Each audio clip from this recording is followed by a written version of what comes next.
Good morning, Washington and Baltimore too. I hate this little app that I have for recording videos. If you don't make a loud noise right at the beginning, it'll say, "There's no audio detected. Do you want to continue recording?" And I'm like, "Why do I have to scream at you?" Okay, so what do you think? How's my new look? Tie-dye Dave. Still got the camo pants on. Tie-dye Dave. How about that? I was helping a friend clean out his condo yesterday. His wife passed away about a year ago, and he's, you know, fixing things up or whatever. And he found this old tie-dye shirt. I guess this was hers. I don't know. He said, "You want it?" I said, "Sure, let me try it out." So anyhow, I don't know. I don't know if the tie-dye goes with camo too well. Do you think? Anyhow, these camo pants. I got these camo pants on eBay, ordered them over the weekend. They came in the mail yesterday from some guy up in Massachusetts. There's a certain kind of camo pants that were sold at Target back in the 2006, 2007 era that I really, really like. They're really nice. They have I like these external pockets. They're just really cool pants, and you can't find them anymore. Of course, they stopped making them about 2007 or so. But every now and then I find one on eBay and I order them now. Most of the ones I've ordered on eBay have been 34s or 32s, which are a tad big for me. But I like, wear them with a belt or whatever. But I finally found one on 30, which is fits nice. I don't need to wear a belt. And really cool. So, whatever. So anyhow, that's my camo. I'm up to like, 45 pairs of camo pants again. I don't know. That's my. People have addictions, and that's mine. What's it? The 13th. The 13th of the month. 13th of March. I just pulled this out. I don't know why.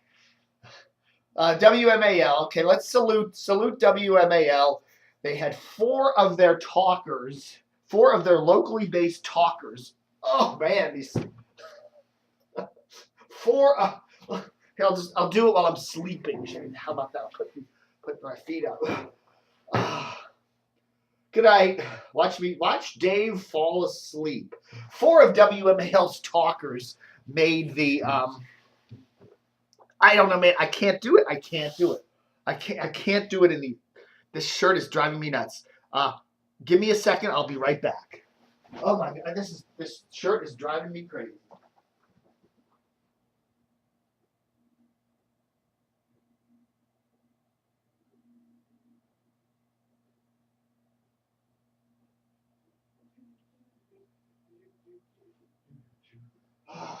There I am. I'm back.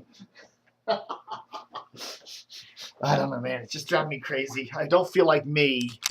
I could have edited that out, with the software or whatever. So you see me walk out and come right back in, or whatever. Anyhow, back to normal. Anyhow, so WMAL had four of their talkers in the Talkers Magazine Heavy 100. Talkers Magazine comes out every year with the top 100 talkers, mainly political talkers, on the radio, and Chris Plant, Midday Rager, and Larry O'Connor, my good buddy. Larry and I hang out a lot together. You didn't know that, did you? Not that there's anything wrong now. Larry O'Connor and Brian Wilson also got mentioned for the morning. So that's three. And then fourth was that Rick Edelman, who does the weekend financial stuff. But the other interesting thing is that Mark Levin, Mark Levin is not technically an employee of WMAL, but he is based in the Washington area, and he's heard on WMAL. He's syndicated by WABC in New York, I believe, or Cumulus, or whoever does this thing. I don't know. But anyhow, Mark Levin is also on the list, as is Rush Limbaugh and Sean Hannity. Well, Sean Hannity is no longer on WMAL. So anyhow, you have Limbaugh and Mark Levin and all those four WMALers. So they're heavily represented, all big fat guys on the big heavy 100 list there. Whatever. Okay, so we've got the Washington Post.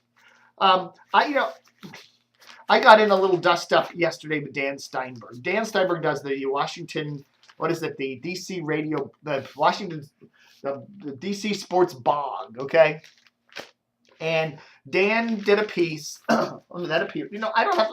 Damn it! I don't have the sports section here. I am not prepared. Hold on a second.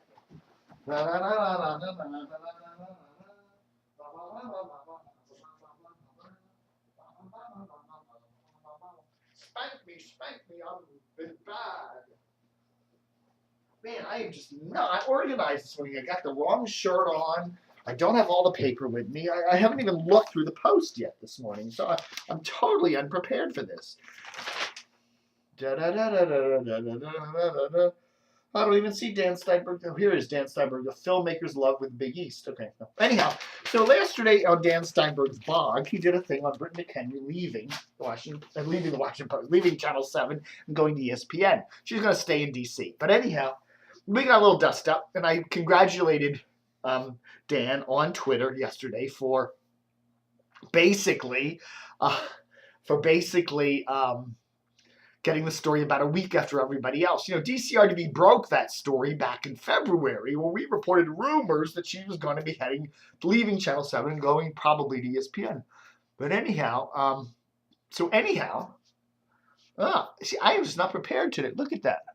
I have pieces of my breakfast burrito in my beard. But anyhow, so we got a little dust up and we were back and forth, and it was all very good-natured, funny stuff, you know. And I was saying, you know, the Washington Post does cover local news, but they get it slow. There's oftentimes they don't, you know, they get it after other people, and then they pretend that they break it. Or sometimes the Washington Post will literally, if they get beaten by a story, they'll sit on it for a week and then break it the next week. Like it's, you know, they just imagine like nobody else reported. They do crazy things like that.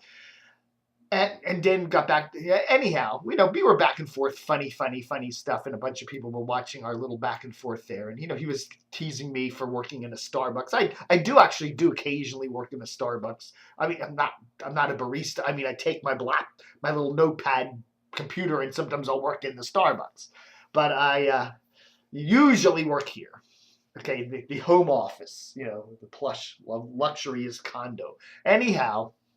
Back and forth. It was fun. I was enjoying it. So anyhow, he sends me an email this morning and apologizes for his rude treatment. And there's no need for an apology.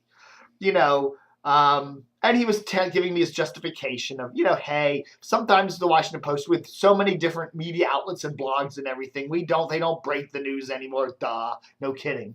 And he thought, you know, why rush to write something about Britt and put it in the paper or whatever, and just let everyone else cover it. Everyone else heard it from somewhere else. Just say, okay, we didn't get it, and then follow up a week or so later with a more thoughtful kind of piece about Britt and all that. And we're all well and good. I disagree with that. I still think that's kind of a lame excuse. I think the fact the Post should have tried to break the news. That, you know, part of being in the news business is not only getting the news correctly, but it's getting it timely. You know, you want to get first, and even if you can't get it first, get it relatively first. I'm part of, you know, you don't tell people a week later something happened, unless you just learned of it a week later. If you hear it, I don't know. They could have, you know, they didn't put anything about Britt McHenry again in the paper today. So basically the sports section has not reported, the print sports section, I don't think yet has reported that Britt McHenry is leaving Channel 7. Which is, they should have at least put something in here. I might have missed it, but I don't see it. And I don't see Dan Steinberg's piece in here. He has got another piece in here today. So, but anyhow, so, you know, one of the quotes Dan did say, he said, you know, he did say that he gets tired of me constantly bitching about the Washington Post. You know, he says it's totally within my rights to do so, but it's his employer and he likes the paper. Now, here's what I got to say about the Washington Post, okay? I still think the Washington Post is a damn good paper. When you look at other newspapers around the country, like the awful Baltimore Sun or some of the other awful papers in the world, and you realize the Washington still has it pretty good. We still have a pretty good, if not great, local newspaper. Okay? We do. It's you know, the A section of this paper, I really think is one of the best, you know, when they cover regional and national news and some international news. I still think the Post does an extremely good job. And, you know, I think even on business news they do a good job, even though they've gotten rid of the business section, which I think is a mistake. Sports news, I think locally when they cover sports, I think they do a pretty good job of it. If they do go a little overboard, the RG3 and the Redskins and the deification of all that, it's a little much. And I do think the Metro section is pretty good. The weak thing, I think, is the style section. I think the style section is absolutely hideous. It's awful. It's unreadable. It's just. I think this is the weak link of the paper. It's just absolutely terrible. There's nothing in it.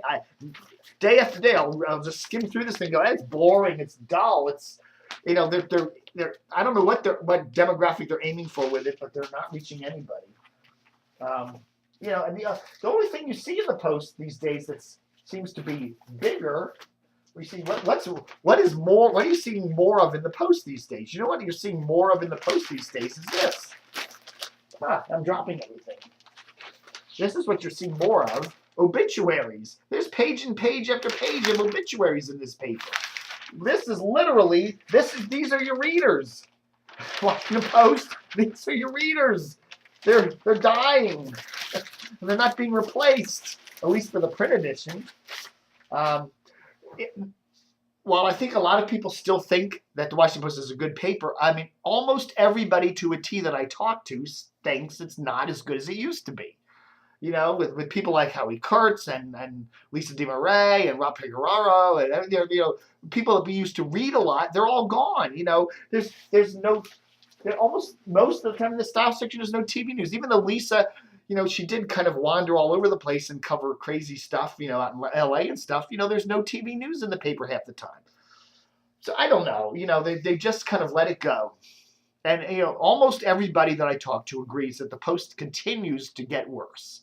And that's just, if I go down to my Starbucks and I say, hey, what do you think of the Post? And, a lot of people will just say, it's a liberal rag. I don't even read it. But the people that do read it say it's not almost everybody says it's not as good as it used to be. So anyhow, that's what I say. So what are you going to do about that? Listen to the, changing topic really quickly. The line of storms came through last night, some winds and colder temperatures today. Okay, it's March. That happens in March in the Washington area. You have 70 degrees one day, it's 25 degrees the next day. That's March in Washington, okay? That's what, it's very common. And yet the hype of yesterday. The storm came through here at about 5 o'clock, 6 o'clock. It was literally 5 minutes of rain, a couple gusts of wind. And then, the winds did buffet around last night.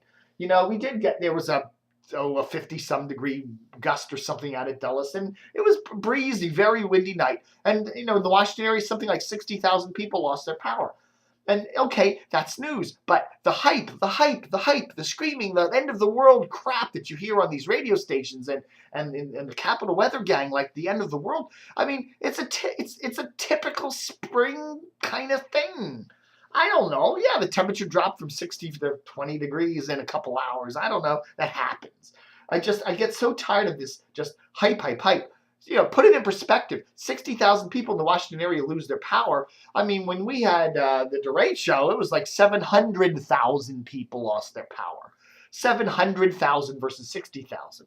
I mean, I don't know. You get a Hurricane Sandy and 500,000 people in the Washington area lost their power. But 60,000? I mean, that's, if it's you, it's not good, but it's not the end of the world. And most of those people will be restored today. The trees fell and things, blah, blah, blah, blah. But anyhow, you get to a point where you just say, come on, stop the hype. Just give us the news. Now they're hyping, ooh, snow on Sunday night, Monday. Oh, we're going to be hearing that, and we're going to just, endlessly hear the hype for that crap. We got a couple slushy inches and, oh my God, winter won't end. Oh, it's all, just shut the F up, will you?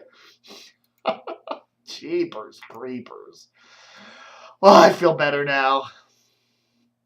All right, folks. So anyhow, that's the big news. Check out a nice interview I did with a guy from Australia about Don Geronimo. Check it out. The Sadly Lacking Radio .podcast.com. The really cool thing. Did a lot of talking about Dawn and where he might end up. And, it's almost a 90% chance I think he's going to just do a podcast thing. So anyhow, thanks for watching Day 2 for the 30th of March book. I'm Dan O.